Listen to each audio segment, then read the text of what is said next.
نحمده ونصلي ونسلم على رسوله الكريم أما بعد فأعوذ بالله من الشيطان الرجيم بسم الله الرحمن الرحيم طاسين ميم تلك آیات الکتاب المبین۔ اللہ کے نام سے شروع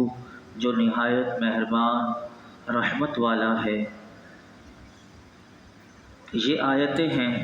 روشن کتاب کی۔ سورۃ الشعراء کا آج سے آغاز ہوگا۔ سورہ فرقان کا اختتام کل ہوا۔ سورہ شعراء 19ویں پارے کی یہ دوسری صورت ہے،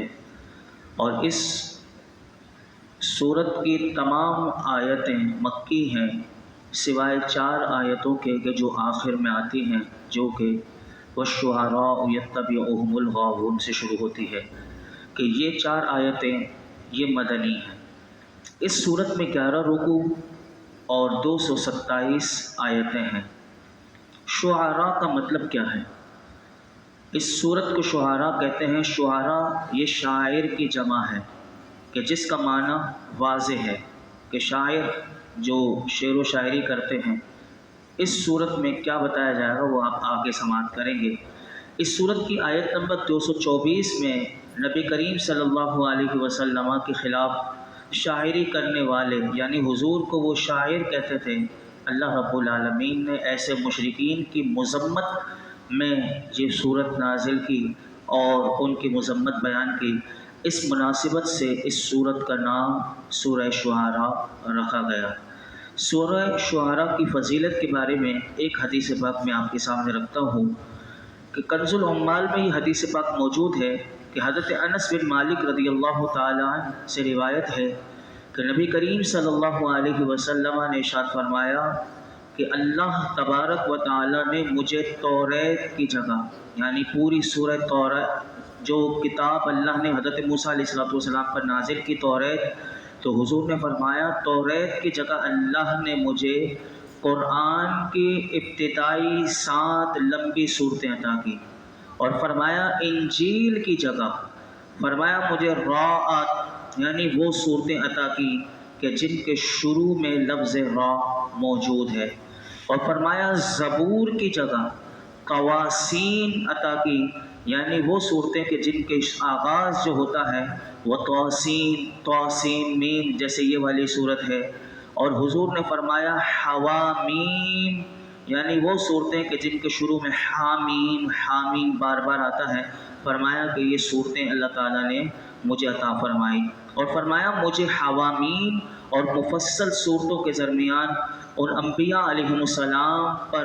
فضیلت دی گئی، اور مجھ سے پہلے ان صورتوں کو کسی نبی نے نہیں پڑھا۔ تو کیا پتہ چلا کہ قرآن حکیم اللہ کی وہ کتاب ہے کہ جس میں توریت بھی تمام آ گئی، انجیل بھی آ گئی، زبور بھی آ گئی، جتنے صحیفے اللہ نے نازل کیے۔ اب کسی کو توریت پڑھنے کی، انجیل پڑھنے کی، زبور پڑھنے کی ضرورت نہیں، بلکہ اللہ نے سارا قرآن میں نازل کر دیا۔ یہ میرے آقا علیہ الصلوۃ والسلام نے اس آیت میں ارشاد فرمایا۔ طاسین میم یہ حروف مقطعات میں سے ایک حرف ہے۔ حروف مقطعات وہ حرف ہیں، وہ حروف ہیں کہ جن کے مراد جو ہے وہ اللہ رب العالمین اور اس کے حبیب علیہ الصلوۃ والسلام ہی بہتر جانتے ہیں، ہر کوئی اس کی حقیقت کو نہیں جانتا۔ اسی طرح فرمایا کہ تلک آیات الکتاب المبین کہ یہ آیتیں ہیں روشن کتاب کی۔ مبین لفظ اللہ تعالیٰ نے اس آیت کریمہ میں ارشاد فرمایا۔ مبین کا معنی ہوتا ہے کہ جو خود روشن یا دوسری چیزوں کو روشن کرنے والی اور چاروں طرف اجالا کرنے والی جو چیز ہو اسے مبین کہتے ہیں۔ اب اللہ تعالیٰ اس آیت میں یہ ارشاد فرما رہا ہے کہ کون سی ایسی گرہ ہے کہ جسے اس کتاب نے نہیں کھولا، کون سا ایسا عقدہ حل یعنی مسئلہ ہے، فرمایا کہ جس کا حل قرآن حکیم میں موجود نہیں۔ فرمایا کہ قرآن حکیم نے اس کا حل پیش نہ کیا ہو، ایسا کون سا عقدہ ہے یا مسئلہ ہے کہ جس کو قرآن نے بیان نہ کیا ہو۔ فرمایا کہ حقیقت پر جتنے پردے پڑے ہوئے تھے سب کو قرآن حکیم نے تار تار کر کے حقیقت کو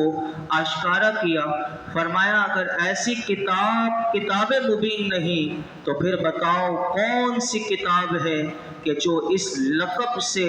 نوازے جانے کے قابل ہو؟ تو پتہ چلا کہ یہ قرآن مبین ہے، یعنی اس میں ہر چیز کا روشن بیان ہے۔ جو اس میں اپنے مسئلے کو ڈھونڈنا چاہے، جو اس کی طرف آنا چاہے، اس کو ہر چیز کی حقیقت کو کھول کر یہ قرآن حکیم بیان کر دیتی ہے۔ اب آگے کیا ارشاد فرمایا سنیے، لعلک باخع نفسک الا یکونوا مؤمنین۔ اے جان عالم، اے محبوب، شاید آپ ہلاک کر دیں گے اپنے آپ کو اس غم میں کہ وہ ایمان نہیں لا رہے۔ پہلے تو آپ یہ سمجھے کہ اس لفظ میں آیا یہاں پر باخع، یہ لفظ آیا اس آیت کریمہ میں۔ پہلے یہ جان لیجئے گا کہ جو رگ ریڑھ کی ہڈی سے گزرتی ہوئی گردن تک پہنچتی ہے اسے عربی میں بخا کہتے ہیں۔ جب ذبح جانور کو کیا جاتا ہے تو جب ذبح کرتے وقت چھری اس مقام تک، یعنی جو رگ ریڑھ کی ہڈی سے گزرتی ہوئی گردن تک پہنچتی ہے، جب چھری وہاں تک پہنچ جاتی ہے تو اب وہ جو جانور ہے وہ مکمل طور پر ذبح ہو جاتا ہے، اسی لیے اسے باخع سے ماخوذ ہے۔ اب اس کا معنی یہ بنا کہ ایسا ذبح کرنے والا کہ جس نے چھری کو بخا تک پہنچا دی، اور غم و اندوہ سے کوئی اپنی جان اگر گوا دے تو اسے کہتے ہیں کہ اس نے اپنی جان کو کسی غم میں اتنا ختم کر دیا کہ جیسے چھری سے کسی کی گردن جیسے جانور کی کاٹ دی جائے تو وہ جانور بالکل ختم ہو جاتا ہے۔ اب اس آیت کریمہ کو سمجھیے، مفسرین فرماتے ہیں کہ نبی کریم صلی اللہ علیہ وسلم کی یعنی دن رات کی کوششوں سے کے باوجود بھی حضور دعوت دین کفار کو دیتے رہے، لیکن ان کی ضد بڑھتی چلی گئی اور وہ اپنے کفر پر اور پکے ہوتے چلے گئے، اور اسلام سے ان کی نفرت میں دن بدن اضافہ ہوتا چلا جاتا تھا۔ اس المناک صورتحال کو دیکھ کر میرے آقا علیہ الصلوۃ والسلام کے قلب شفیق پر جو یہ بات گزرتی تھی کہ یہ کیوں اسلام کی طرف نہیں آتے بلکہ اسلام سے ان کی نفرت اور مزید بڑھ جاتی ہے، تو فرمایا اس کا اندازہ اللہ کے سوا اور کون لگا سکتا تھا کہ قلب مصطفیٰ کو کتنی ان کے ایمان لانے سے تکلیف ہو رہی ہے کہ یہ ایمان نہیں لا رہے، تو اس کا اندازہ اللہ سے زیادہ کون لگا سکتا تھا۔ فرمایا کہ اللہ رب العالمین نے تسلی دیتے ہوئے فرمایا، اے محبوب تو ان لوگوں کے غموں میں کیوں گلا جا رہا ہے؟ اتنا دلغیر اور غمزدہ ہونے کی کوئی ضرورت نہیں۔ آپ نے اپنا جو فرض جو میں نے آپ کو دے کر بھیجا، آپ نے اپنے فرض کو بڑی خوش اسلوبی کے ساتھ ادا کر دیا۔ ایمان لانا یا نہ لانا محبوب ان کا اپنا کام ہے، اگر یہ ایمان نہیں لائیں گے تو اس کی سزا خود بھگتیں گے۔ تو یہاں پر یہ بات بتائی گئی، اور دوسری بات جو آگے ارشاد فرمایا ان نشأ ننزل علیہم من السماء آیۃ فظلت اعناقہم لہا خاضعین، اگر ہم چاہیں تو اتاریں ان پر آسمان سے کوئی نشانی، بس ہو جائیں ان کی گردنیں اس کے آگے جھکی ہوئی۔ کہ پہلے تو اللہ رب العالمین نے اپنے محبوب کو یہ بتا دیا کہ ان کا ایمان لانا یا نہ لانا، محبوب یہ چھوڑ دیجئے، آپ ان کے لیے اتنا اپنے آپ کو نہ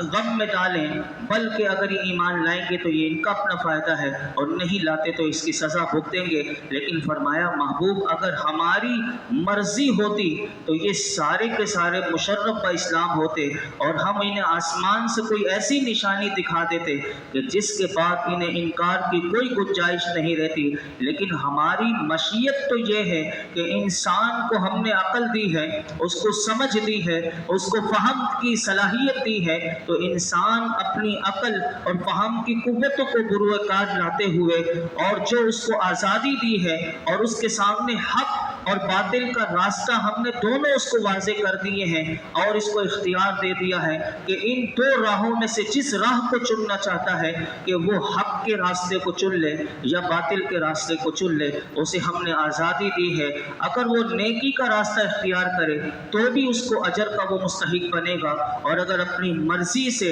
وہ باطل کے راہ پر چل پڑتا ہے تو وہ سزا کا مستحق ہوگا۔ جو فرمایا کہ جبر و تشدد سے کسی انسان کو راہ حق پر چلانا محبوب ہی ہماری شان کے لائق نہیں، کہ زبردستی کسی کو حق کے راستے پر چلایا جائے، فرمایا یہ بات ہمیں پسند نہیں۔ اور ایک اور بات بھی اللہ رب العالمین نے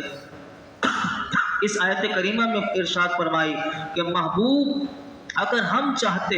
تو اس نشانی جو ان کو دکھاتے تو ان سب کی گردنیں جو ہیں وہ ہمارے سامنے جھک جاتی، لیکن ہمیں ان کی شقاوت معلوم ہے، ان کی بدبختی ہمیں معلوم ہے کہ ہم ان کے سامنے کوئی نشانی اسی لیے نہیں اتارتے۔ لہٰذا محبوب آپ زیادہ غم فرما کر اپنی جان کو مشقت میں نہ ڈالیں۔ آگے ارشاد فرمایا وما یأتیہم من ذکر من الرحمن محدث الا كانوا عنہ معرضین فقد کذبوا فسیأتیہم انباء ما كانوا به یستہزئون، اور ان کے پاس رحمان کی طرف سے کوئی نئی نصیحت نہیں آتی مگر وہ اس سے منہ پھیر لیتے ہیں، تو بے شک انہوں نے جھٹلایا تو اب ان پر اس کی خبریں آئیں گی کہ جس کا یہ مذاق اڑاتے تھے۔ ان دو آیت کریمہ میں اللہ نے فرمایا کہ اللہ نے تنبیہ اور نصیحت پر مشتمل کے بعد ایک آیت یہ نازل فرمائی کہ ان کفار کا تو حال یہ ہے کہ جب بھی اللہ کی طرف سے ان کے لیے کوئی نئی نصیحت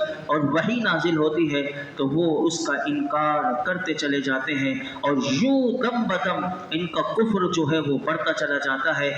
اور فرمایا دوسری آیت میں کہ اس آیت میں قرآن مجید کا انکار کرنے والے مشرکوں کو ایک وعید اللہ رب العالمین نے سنائی اور اللہ کے عذاب سے ان کو ڈرایا گیا۔ تو چنانچہ فرمایا ہے محبوب آپ اللہ کی طرف سے جو قرآن لے کر ان مشرکوں کے پاس تشریف لائے ہیں اور انہوں نے اس قرآن کو جادو، شعر، سابقہ لوگوں کی کہانیاں کہہ کر آپ کو جھٹلایا ہے، تو ان قریب جب انہیں دنیا میں قتل کر دیا جائے گا یا آخرت میں جہنم کا عذاب پہنچے گا تو تب انہیں خبر ہو جائے گی کہ قرآن مجید اور رسول اللہ صلی اللہ علیہ وسلم کو جھٹلانے کا یہ انجام ہے۔ اور جب جھٹلانے کا یہ نتیجہ ان کے سامنے ظاہر ہوگا تو صرف انہیں شرمندگی ہوگی، اور جب اس وقت انہیں شرمندگی ہوگی اور وہ ندامت اس وقت کریں گے، فرمایا ان کا شرمندگی اٹھانا اور ندامت کرنا انہیں کوئی فائدہ نہ دے گا۔ بلکہ اس آیت کا اختتام کر کے میں اپنی گفتگو کو سمیٹتا ہوں۔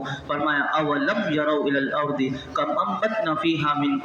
کل زوج کریم ان فی ذلک لآیہ وما کان اکثرهم مؤمنین وان ربک لہو العزیز الرحیم۔ کیا انہوں نے زمین کی طرف نہ دیکھا کہ ہم نے اس میں کتنی قسموں کے اچھے جوڑے اگائے، بے شک اس میں ضرور نشانی ہے اور ان کے اکثر ایمان لانے والے نہیں، اور بے شک تمہارا رب ہی یقیناً بہت عزت والا مہربان ہے۔ ان تین آیت کریمہ میں اللہ رب العالمین نے سب سے پہلی آیت میں ارشاد فرمایا کیا انہوں نے زمین کی طرف نہ دیکھا، اس سے مراد یہ ہے کہ اللہ کی آیات سے منہ پھیرنے والے، انہیں جھٹلانے والے، اس کا مذاق اڑانے والے مشرکین نے کیا زمین کے عجائب کی طرف نہ دیکھا کہ کیسی کیسی عجیب چیزیں اللہ نے زمین میں پیدا کی اور کتنی قسموں کے نباتات کے اچھے جوڑے اگائے کہ ان سے انسان بھی اور جانور بھی دونوں نفع اٹھاتے ہیں۔ فرمایا زمین میں کتنی قسموں کے اچھے جوڑے اگائے جانے میں ایک اللہ کی طرف سے عظیم نشانی ہے جو اللہ کی قدرت کے کمال پر، اس کے علم کی کثرت پر، اس کی رحمت کی وسعت پر دلالت کرتے ہیں، اور یہ چیزیں ایمان کی طرف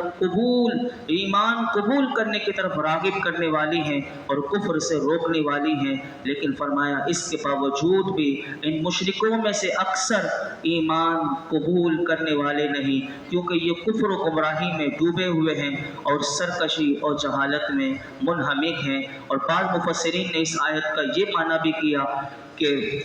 وہ لوگ جو قیامت میں دوبارہ زندہ کیے جانے کے منکر ہیں ان کے لیے بھی زمین میں مختلف قسموں کی بہترین اور نفع بخش چیزوں کی پیدائش میں اس بات کی دلیل موجود ہے کہ قیامت میں لوگوں کو دوبارہ زندہ کیا جائے گا، اور جو رب تعالی مردہ زمین سے ایسی بہترین نباتات پیدا کرنے پر قادر ہے تو وہ ہرگز اس بات سے عاجز نہیں کہ مردے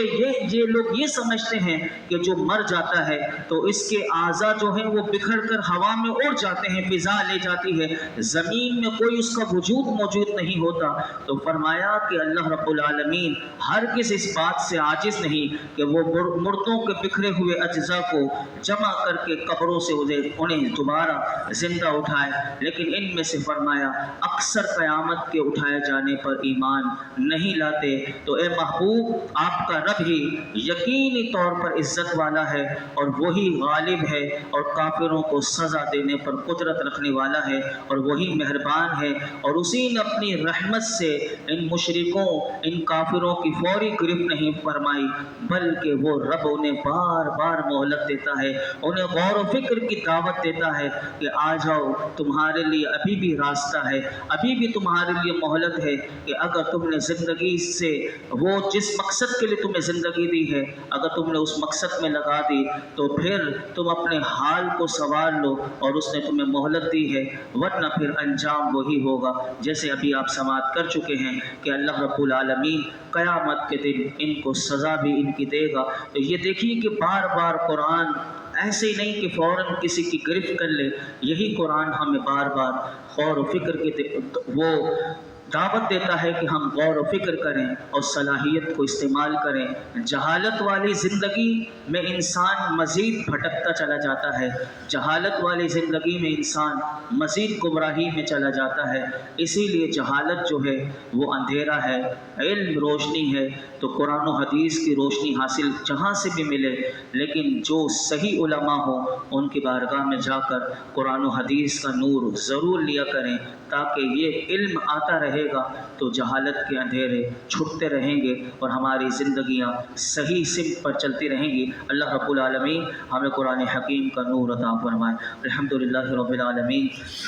والصلاة والسلام علی سید الانبیاء والمرسلین وعلی آلہ واصحابہ اجمعین۔ یا رب کریم، آج ہم نے قرآن حکیم کی سورۃ الشعراء کا آغاز کیا، رب کریم جو درس دیا اپنی بارگاہ میں قبول فرما، اس میں کوئی غلطی کوتاہی ہو معاف فرما، اپنی بارگاہ میں شرف قبولیت عطا فرما۔ رب کریم، ہم نے مولا کریم تیرے محبوب کا،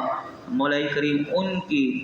شان کو سماعت کیا کہ مولا کریم وہ کتنا ایمان لانے والوں کے لیے کہ ایمان کافر لے کر آئیں، ان کے لیے کتنے چاہنے والے اور ان کے لیے اپنی جان کو بلانے والے۔ رب کریم تیرے محبوب ہم سے کتنا پیار کرتے ہیں، اے اللہ حضور کی محبتوں کا صدقہ ہمیں بھی حضور سے سچی محبت عطا فرما، حضور کا سچا عشق عطا فرما، حضور کا سچا غلام بنا دے، قرآن حکیم کا فیضان عطا کر دے۔ اے رب کریم ہمیں ہر قسم کی جہالت ہم سے دور فرما،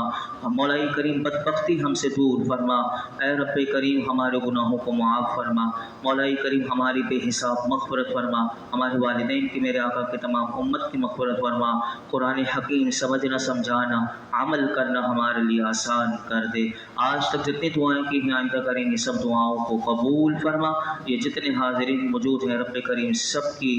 جولیوں کو، دامنوں کو مرادوں سے بھر دے۔ وصلی اللہ تعالی علی خیر خلق محمد وعلی آلہ وصحبہ۔